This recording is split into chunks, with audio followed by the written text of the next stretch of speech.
오늘도 기도하러 오신 여러분을 예수님 이름으로 환영합니다. 우리 함께 성경을 기도하고 성경 말씀을 보겠습니다. 하나님 감사합니다. 오늘도 저희가 하나님 앞에 나옵니다. 감사합니다. 하나님, 이 시간에 기도할 때 응답하시는 하나님, 또 우리 옆에 가까이 계신 하나님을 만날 수 있도록 축복해 주옵소서. 예수님 이름으로 기도드립니다. 아멘. 오늘은 본문이 좀 깁니다. 사도행전 7장 1절부터 53절까지입니다. 우리 함께 교독하도록 하겠습니다. 한번 집중해서 한번 같이 보겠습니다. 대제사장이 스데반에게 물었다. 이것이 사실이요? 스데반이 말했다. 교육 여러분, 내 말을 들어보십시오. 우리 조상 아브라함이 하란에 거주하기 전에 아직 메소포타미아에 있을 때에 영광의 하나님께서 그에게 나타나셔서 말씀하시기를 너는 내 고향과 친척을 떠나서 어디든지 내가 지시하는 땅으로 가거라 하셨습니다. 그래서 그는 갈대아 사람들의 땅을 떠나 하란으로 가서 거기서 살았습니다. 그의 아버지가 죽은 뒤에 하나님께서 그를 하란에서 지금 여러분이 사는 땅으로 옮기셨습니다. 그러나 하나님께서는 여기에서 유산으로 물려줄 손바닥만한 땅도 그에게 주지 않으셨습니다.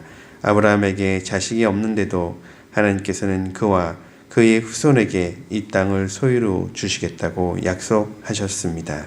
그리고 하나님께서는 아브라함에게 이렇게 말씀하셨습니다. 내 후손으로 이 땅에서 나그네가 되어 400년 동안 종살이를 하고 학대를 받을 것이다. 또 하나님께서 말씀하시기를 그러나 그들을 종으로 부리는 그 민족을 내가 심판하겠고 그 뒤에 그들을 빠져나와서 이곳에서 나를 예배할 것이다 하셨습니다. 그리고 하나님께서는 아브라함에게 할례의 언약을 주셨습니다. 그래서 아브라함은 이삭을 낳고 열흘째 되는 날에 그에게 할례를 행하고 이삭은 야곱에게 또 야곱은 12족장에게 할례를 행하였습니다. 그런데 그 족장들은 요셉을 시기하여 이집트에다 팔아 넘겼습니다. 그러나 하나님께서 그와 함께 하셔서 모든 환난에서 그를 건져내시고 그에게 원천과 지혜를 주셔서 이집트의 바로 왕에게 총애를 받게 하셨습니다. 바로는 그를 총리로 세워서 이집트와 자기 온 집을 다스리게 하였습니다.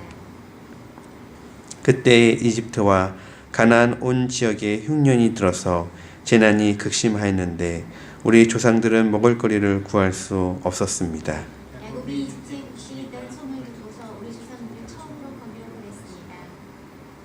그들이 두 번째 갔을 때에 요셉이 그의 형들에게 자기를 알리니 이 일로 말미암아 요셉의 가족 관계가 바로에게 알려졌습니다. 요셉이 사람을 보내서 그의 아버지 야곱과 모든 친족 75사람을 모셔오게 하였습니다. 야곱이 이집트로 내려가서 그도 거기서 살다가 죽고 우리 조상들도 살다가 죽었습니다. 그리고 그들의 인피는 나중에 세겜으로 옮겨서 전에 아브라함이 세겜의 하물 자손에게서 은을 주고 산 무덤에 묻었습니다. 하나님께서 아브라함에게 약속하신 때가 가까이 왔을 때에 그 백성은 이집트에서 늘어나고 불어났습니다. 마침내 요셉을 알지 못하는 다른 임금이 이집트의 왕으로 올랐습니다. 이 임금이 우리 결례에게 교활한 정책을 써서 우리 조상들을 학대하되 갓난아기들을 내다 버리게 하여서 살아남지 못하게 하였습니다. 바로 이때 모세가 태어났습니다. 그는 외모가 아주 잘생긴 아기였습니다. 그의 부모는 그를 석 달 동안 몰래 집에서 길렀습니다. 그 뒤에 어쩔 수가 없어서 내다 버렸는데 바로의 딸이 데려다가 자기 아들로 삼아서 길렀습니다. 모세는 이집트 사람의 모든 지혜를 배워서 그 하는 말과 하는 일에 능력이 있었습니다. 모세가 40살이 되었을 때에 그의 마음에 자기 동족인 이스라엘 사람의 사정을 살펴볼 생각이 났습니다. 어느 날 그는 자기 동족 한 사람이 억울한 일을 당하는 것을 보고 그의 편을 들어 이집트 사람을 때려 죽여서 압박받는 사람의 원한을 풀어주었습니다. 그는 자기 동포가 하나님이 자기 손을 빌어서 그들을 구원하여 주신다는 것을 깨달을 것으로 생각하였는데 그들은 깨닫지 못했습니다. 이튿날 모세는 동족들끼리 서로 싸우는 자리에 나타나서 그들을 화해시키려고 하여 말하기를 이 사람들아 그들은 한 형제가 아닌가 그런데 어찌하여 서로 이해하는가 하였습니다. 그런데 동료에게 해를 입히던 사람이 모세를 떠밀고서 이렇게 말하였습니다. 누가 너를 우리의 지도자와 재판관으로 세웠느냐? 어제는 이집트 사람을 죽이더니 오늘은 또 나를 그렇게 죽이려 하는가? 이 말을 듣고서 모세는 도망하여 미디안 땅에서 나그네가 되었습니다. 거기서 그는 아들 둘을 낳았습니다. 40년이 지난 뒤에 천사가 시내산 광야에서 가시나건 넓은 불 속에서 모세에게 나타났습니다. 모세가 이 광경을 보고 기이하게 여겨서 자세히 보려고 가까이 가는데 주님의 음성이 들렸습니다. 나는 내 조상들의 하나님 곧 아브라함의 하나님 이삭의 하나님 야곱의 하나님이다. 모세는 두려워서 감히 바라보지 못하였습니다. 그때 주님께서 모세에게 말씀하셨습니다. 내 신발을 벗어라. 내가 서 있는 곳은 거룩한 땅이다. 나는 이집트에 있는 내 백성이 학대받는 것을 분명히 보았고 그리고 그들이 신음하는 소리를 들었다. 그러므로 나는 그들을 구원하려고 내려왔다. 이제 내가 너를 이집트로 보내니 너는 가거라. 이 모세로 말하면 이스라엘 백성이 누가 너를 우리의 지도자와 재판관으로 세웠느냐 하고 배척한 사람인데 하나님께서는 바로 이 모세를 가시 떨기 속에 나타난 천사의 능한 손길을 붙여 지도자와 해방자로 세워서 그들에게 보내셨습니다. 이 사람이 이집트 땅과 홍해에서 놀라운 일과 표징을 행하여 그들을 이끌어냈으며 40년 동안 광야에서도 그러한 일을 행하였습니다. 하나님께서는 나를 세우신 것과 너희를 위하여 너희 동족 가운데서 한 예언자를 세워줄 것이다 하고 이스라엘 백성에게 말한 사람이 바로 이 모세입니다. 이 사람이 이스라엘 백성이 광야에서 회중으로 모여있을 때 시인산에서 그에게 말한 천사와 우리 조상들 사이에 중개자가 되어서 산 말씀을 받아서 우리에게 전해준 사람입니다. 그러나 우리 조상들은 그의 말을 들으려고 하지 않았고 그를 제쳐놓고서 이집트로 돌아가고 싶어 하였습니다. 그래서 그들은 아론에게 말하였습니다. 우리를 인도할 신들을 우리에게 만들어 주십시오. 이집트 땅에서 우리를 이끌어내온 그 모세가 어떻게 되었는지 우리를 보는지 모르겠습니다. 그때 그들은 송아지를 만들어 놓고서 그 우상에게 희생 제물을 바치고 자기들의 손으로 만든 것을 두고 즐거워하였습니다. 그래서 하나님께서는 그들에게서 얼굴을 돌리시고 그들을 내버려 두셔서 하늘의 별들을 섬기게 하셨습니다. 이것은 예언자들의 책에 기록된 바와 같습니다. 이스라엘 가문아 너희가 40년 동안 광야에 있을 때 희생물과 제물을 내게 바친 일이 있었느냐?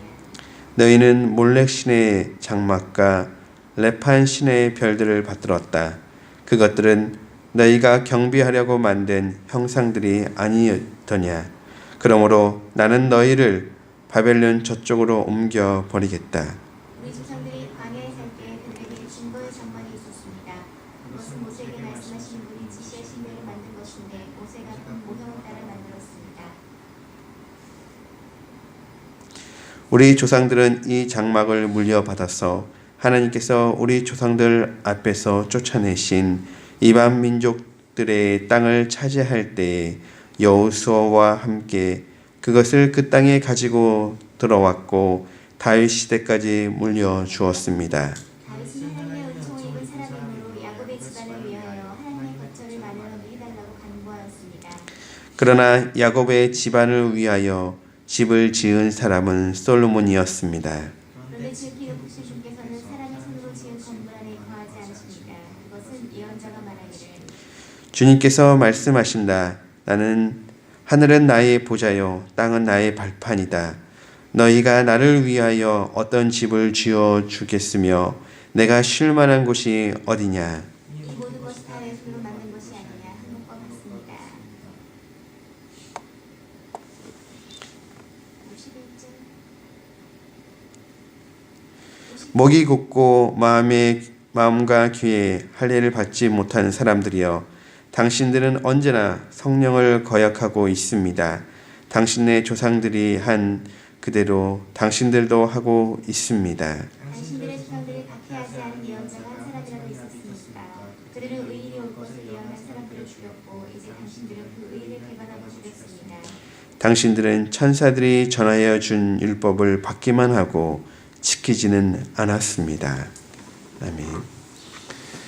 자, 오늘 말씀이 긴데요. 대신에 질문은 한 개예요.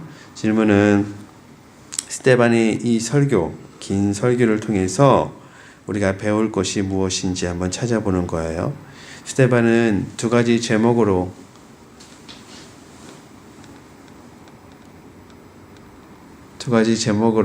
고소를 당했어요. 거기에 대해서 스데반이 어떻게 이야기를 하고 있는지를 찾는 것이 오늘 말씀을 찾는 거예요. 한번 찾아보십시오.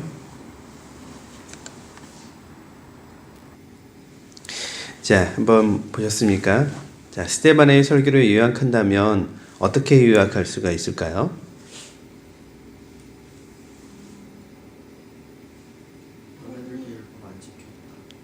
너네들도 법을 안 지켰다.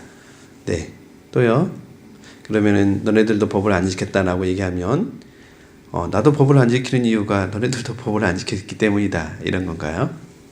일단 하나님이 성전을 지었을 때 하나님은 그 성전이 내가 누구로부터 지었을 그 성전이 내가 있는 것이 아니다 라고 말씀하셨고, 율법은 모세 때에 만들어져서 주어진 것이었는데 너희들은 그 주어진 율법도 그 당시에도 이미 지키지 않고 있었다. 네, 잘 요약하셨어요. 오늘 스데반의 설교를 요약하면 사실은 두 가지 내용이에요. 우리가 집중해서 보면 좋겠습니다.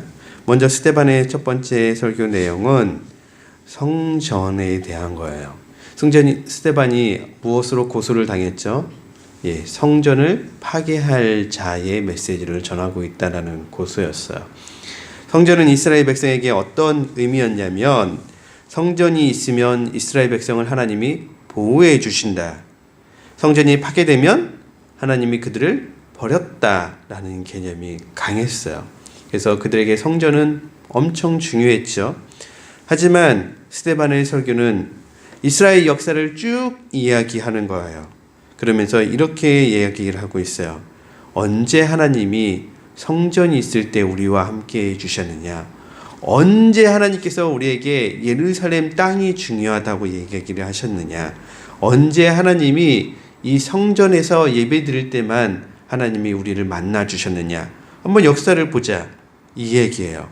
역사를 한번 볼까요? 제일 먼저 누구부터 시작됩니까? 아브라함부터 시작돼요. 아브라함을 하나님께서 어디서 불러주셨어요? 하란에서 불러주셨어요. 그렇죠? 오늘 말씀에 하란이라고 쓰여 있어요. 하란에서 불러주셨어요. 하란, 어느 나라 땅이에요? 오늘날 터키에 있는 저 멀리, 예루살렘에서 아주 멀리 있는 땅이에요. 거기서 하나님이 부르셨어요. 하나님이 아브라함을 부르신 땅은 예루살렘이 아니었어요. 하나님이 아브라함을 부르신 것은 하란이었어요. 그리고 하나님께서 뭐라고 하셨냐면 3절, 너는 내 고향 친척을 떠나서 어디든지 내가 지시하는 땅으로 가라 라는 거였어요. 어디든지. 자, 그래서 하나님이 인도하신 땅이 어디였어요? 이 땅이라고 얘기하기로 하고 있어요. 그래, 거기서 끝났습니까? 이 땅에 왔죠. 가나안까지. 그리고 나서 하나님이 이스라엘 백성들, 요셉을 비롯해서 이스라엘 백성들을 이집트에서 살게 하셨어요. 그렇죠? 16절에 보면 또 세검이라는 땅이 또 나오고 있어요. 그리고 나서 모세를 어디서 만나 주셨어요? 미디안에서 만나 주셨어요. 28절, 모세를 미디안에서 하나님이 만나 주셨어요. 33절을 한번 볼까요? 그때 주님께서 모세에게 말씀하셨습니다. 내 신발을 벗어라. 내가 서 있는 곳은 거룩한 땅이다. 어디가 거룩한 땅이에요? 하나님을 만나 주시는 땅이 거룩한 땅이에요. 이 성전이 중요한 것이 아니라 하나님을 만나는 곳이 뭐다? 거룩한 땅이라는 이거예요. 그리고 거기서 끝났어요? 43절, 이스라엘 백성들을 하나님이 어디로 옮길 거라고 하셨어요? 바벨론. 자, 스데반은 이스라엘 역사를 쭉 이야기를 하면서 스데반의 요지는 하나님을 만나는 곳은 바로 이 성전이 아니라 하나님을 만나는 그곳이 성전입니다 여러분, 이 성전이 중요한 게 아니에요. 여러분, 우리가 하나님을 만나는 게 중요해요. 지금 그 메시지를 전하고 있는 거예요. 두 번째, 율법. 율법은 누굴 통해서 주어졌습니까? 여러분, 모세를 통해서 주어졌죠? 37절부터 39절을 한번 보겠습니다. 하나님께서는 나를 세우신 것 같이 너희를 위하여 너희의 동족 가운데 한 예언자를 세워주실 거다라고 이스라엘 백성에게 말하는 사람이 바로 이 모세입니다. 예수님이 오실 것에 대해서는 이야기한 사람이 누구예요? 바로 이 모세입니다. 이 사람은 이스라엘 백성이 광야에서 회중으로 모여 있을 때에 시내산에서 그에게 말하는 천사와 우리 조상들 사이에 중개자가 되어서 산 말씀을 받아서 우리에게 전해준 사람입니다. 누가 율법을 주었어요? 모세. 그러나 우리 조상들은 그의 말을 들으려 하지 않았고 그를 제쳐놓고서 이집트로 돌아가고 싶어 하였습니다. 율법을 보여준 빛나는 얼굴 같은 율법을 보여준 모세조차도 거부했습니다. 누가?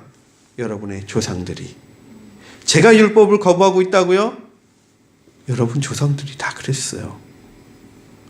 라고 하면서 유대인을 어떻게 하죠? 고발하고 있어요. 검사처럼 그들의 죄를 고발하고 있어요. 그리고선 51절부터 이렇게 말하고 있어요. 목이 곧고 마음과 귀에 할례를 받지 못한 사람들이여, 당신들은 언제나 성령을 거역하고 있습니다. 당신의 조상들이 한 그대로 당신들도 하고 있습니다. 자, 지금 스데반은 뭘 하고 있어요? 자신을 변호하고 있어요. 변호하고 있는데 변호사의 역할이 아니라 무슨 역할 같으냐면 마치 검사가 된 것 같은 역할을 하고 있어요. 그러면서 나의 죄를 묻겠다고요?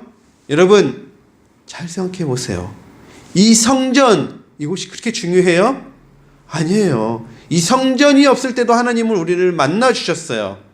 우리가 광야에 있을 때도, 우리가 이집트에 있을 때도, 우리가 하란에 있을 때도, 심지어 바벨론에 포로로 끌려갔을 때도 하나님은 만나 주셨던 거예요.